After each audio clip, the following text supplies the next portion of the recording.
দীর্ঘক্ষণ আলোচনা হয়েছে, সময় নেই, শেষের পথে।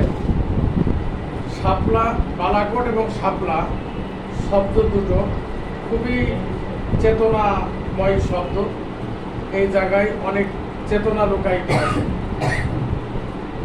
বালাকোটের নাম শুনলেই, শব্দটা শুনলেই আমাদের সামনে ভেসে আসে আমিরুল মুজাহিদিন হযরত সৈয়দ আহমদ শহীদ বেরলভী রহমতুল্লাহের নাম, যিনি 1831 সালের পর থেকে এই পর্যন্ত যুগে যুগে জুলুম, নির্যাতন, শোষণ এর বিরুদ্ধে যত আন্দোলন, সংগ্রাম, লড়াই হয়েছে সব কিছুর প্রতীক হলেন হযরত সৈয়দ আহমদ শহীদ বেরলভী রহমতুল্লাহ, এবং আমাদের সামগ্রিক ইসলামী আন্দোলনের একটা আইকন হলেন সৈয়দ আহমদ শহীদ বেরলভী রহমতুল্লাহ।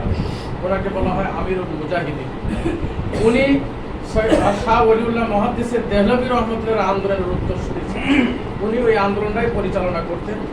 শাহ ওলিউল্লাহ সাহেব চোখ মেলে ভারতবর্ষের দিকে তাকিয়ে দেখলেন শত্রু কবলিত দেশ এবং মহাদেশকে ইংরেজদের থেকে শিরক, বিদআত এবং তাগুত থেকে রক্ষা করতে হবে। এর জন্য উনি একটি কর্মসূচি দিলেন। ওনার লেখনীর মধ্যে, বইয়ের মধ্যে কথা আছে, সেটা ছোট্ট একটি শব্দ, ফুক্কা কুল্লু নিজাম।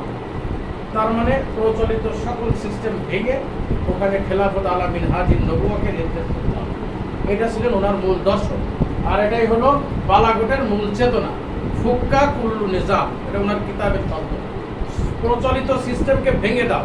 যে সিস্টেম চলতেছে, গণতান্ত্রিক হোক যাই হোক, যে তাগুতি সিস্টেম চলতেছে, এটাকে ভেঙে সেখানে খেলাফত আলা মিনহাজিন নবুয়াকে প্রতিষ্ঠিত করা। এটা ছিল শাহ ওলিউল্লাহ রহমতুল্লাহর মূল দর্শন। আর এই দর্শনের উত্তর ছিলেন শাহ আব্দুল আজিজ দেহলভী রহমতুল্লাহ আলাইহ। শাহ আব্দুল আজিজ দেহলভী রহমতুল্লাহর মুরিদ ছিলেন, খলিফা ছিলেন সৈয়দ আহমদ শহীদ বেরলভী রহমতুল্লাহ।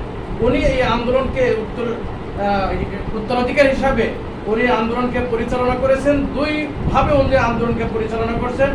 একটা হলো সমকালীন তাগুতি শক্তি এবং শাসককে চ্যালেঞ্জ করেছেন। আরেকটি হলো দাওয়াত, তালিম এবং তাজকিয়া, ইসলাহের মাধ্যমে একটি সামাজিক বিপ্লব, একটি সামগ্রিক তৃণমূল থেকে একটি ঈমান আকীদার একটা বিপ্লব। এই দুই মাধ্যমে সমকালীন শাসককে চ্যালেঞ্জ করা, জিহাদি আন্দোলন এবং এই তালিম, তাজকিয়া এবং দাওয়াতের মাধ্যমে সমাজের আমূল পরিবর্তন আনা, এই দুইভাবে উনি আন্দোলনকে পরিচালনা করেছিলেন। এটাই হলো বালাকোটের মূল চেতনা। হযরত সৈয়দ আহমদ শহীদ বেরলভী রহমতুল্লাহ তাজকিয়ার লাইনেও কাজ করেছেন। ওনার একটা তরিকা ছিল তরিকায়ে মুহাম্মদিয়া। এই তরিকাটা উনি সৈয়দ আবুল হাসান আলী নদভী রহমতুল্লাহর ঊর্ধ্বতন বংশধর ছিল। এই তরিকাটা ওনার বংশের মধ্যে, সৈয়দ আবুল হাসান আলী নদভী রহমতুল্লাহর বংশের মধ্যে এই তরিকাটা, চার তরিকার বাইরে এই তরিকায় মুহাম্মদিয়া, এটা হলো চার তরিকার সার নির্যাস।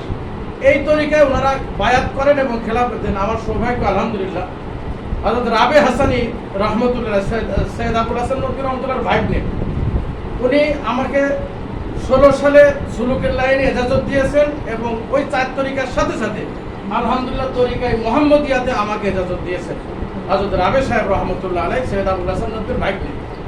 এই তরিকাটা ওনাদের বংশের মধ্যে, ওনাদের হাতে যারা বায়াত হন, এজাজত প্রাপ্ত হন, এই ওনারা চার তরিকার বাইরে তরিকায় মুহাম্মদিয়া, এটা তো ওনারা এজাজত দেন এবং বায়াত নেন আলাদা। চার তরিকার সার নির্দেশ এই বালাকোট। এরপরে সৈয়দ আহমদ শহীদ বেরলভীর পর থেকে এই যে দেওবন্দ আন্দোলন বলেন, আমাদের মহাদেশের সামগ্রিক ইসলামী আন্দোলন, দাওয়াতি আন্দোলন, জিহাদি আন্দোলন, আর এই শিক্ষা আন্দোলন, সুলুকের আন্দোলন, সবকিছু কিন্তু সৈয়দ আহমদ শহীদ বেরলভী রহমতুল্লাহ চেতনা থেকেই আসছে। এই সামগ্রিক চেতনাকে ধারণ করে আমাদের সমকালীন শাসককেও যেরকম চ্যালেঞ্জ জানাতে হবে, সমকালীন তাগুতি শক্তির বিরুদ্ধে আমাদের লড়াই সংগ্রাম করতে হবে, সাথে সাথে দাওয়াত, তালিম, তাজকিয়া এর মাধ্যমে শিরক বিদআতের বিরুদ্ধে আমাদের সামাজিক একটা আমূল পরিবর্তনের জন্য আমাদের সবার চেষ্টা করতে হবে। এটাই হলো বালাকোটের চেতনা, এটাই হলো শাপলার চেতনা। আলহামদুলিল্লাহ।